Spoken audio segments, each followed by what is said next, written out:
কিছুদিন আগে আমি চলে গেছিলাম 3 দিন 2 রাত্রি সুন্দরবন সফরের। আজকে ছিল আমাদের সফরের দ্বিতীয় দিন। আজকের দিনটা কিন্তু খুবই ইম্পর্টেন্ট, কারণ আজকেই থাকবে বাঘ দেখার সুযোগ, আর আজকে কিন্তু খাবারের মেনুতেও থাকবে বেশ কিছু চমক। তো চলো ঝটপট করে দেখিয়ে দিই দ্বিতীয় দিন সুন্দরবন সফরের দুপুরবেলা কি কি থাকছে খাবারের মেনুতে। প্রথমেই রয়েছে ভাত, ডাল, রয়েছে বেগুনি, আর এরকম লেবু চটকে ভাত, ডাল, বেগুনি, আহা। আর এটা চলে এসেছে মাছের মাথা দিয়ে একটা তরকারি, যেটা দেখতে আমার খুব একটা ভালো লাগেনি, কিন্তু খেতে অসাধারণ ছিল। এই তরকারিটা কিন্তু আমার এতটা ভালো লেগেছিল না।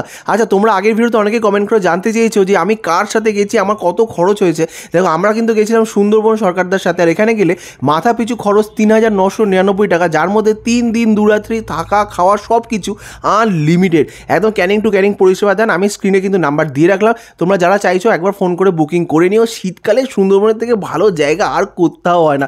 তার সাথে যদি থাকে এরকম লোভনীয় সব খাওয়া দাওয়া, বেগুনিটা দেখছো কামড়াচ্ছে কীরকমভাবে, গরম গরম বেগুনি। আর দেখো, আমার পাতে ভাত শেষ হয়ে গেছে, কিন্তু পাবদা মাছ চলে এসছে, বুঝতে পারছো, মাছ চলে এসছে, কিন্তু ভাতটাই নেই, ভাতই আমাকে এখনো দেয়নি। এদিকে পাবদা শেষ করিনি, তার আগেই বলছে একটা গলদা চিংড়িও নাকি আছে। আর চিংড়ি কখন দেবে বলছে, দেখো দুটো চিংড়ি মাছও দিয়ে দিয়েছে, কিন্তু ভাতটা আমাকে কখন দেবে? ভাত ছাড়া শুধু মাছ খাবো নাকি?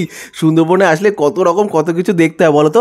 আর তারপরে চলে এসছে ভাত আর পাবদা মাছের গ্রেভি দিয়ে যখন ভাতটা খাচ্ছিলাম না, অসাধারণ ছিল, এত সুন্দর টেস্ট হয়েছিল যে বারবার করে ভাত নিয়ে খাচ্ছিলাম। সত্যি আমার তো দারুণ লেগেছে। আর চিংড়ি মাছের গ্রেভিটাও ভালো ছিল, কিন্তু পাবদা মাছের গ্রেভিটা ছিল একদম সেরা, তাই এটাই আমি বেশি করে খাচ্ছিলাম। কিন্তু চিংড়ি মাছটাও কিন্তু ভালো।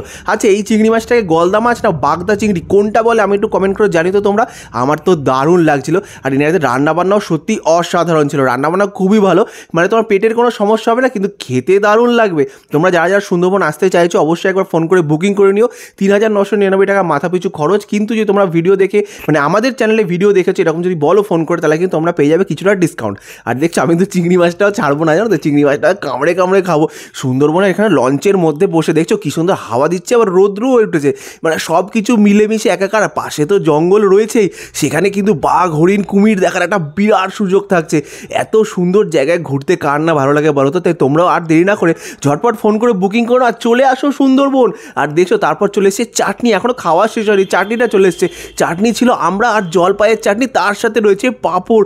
চাটনি পাঁপড় না খেলে তো খাওয়াটা শেষই হবে না, তাই সুন্দর করে চাটনি পাঁপড় মিশিয়ে নিয়ে খাওয়া শুরু করে দিয়েছি।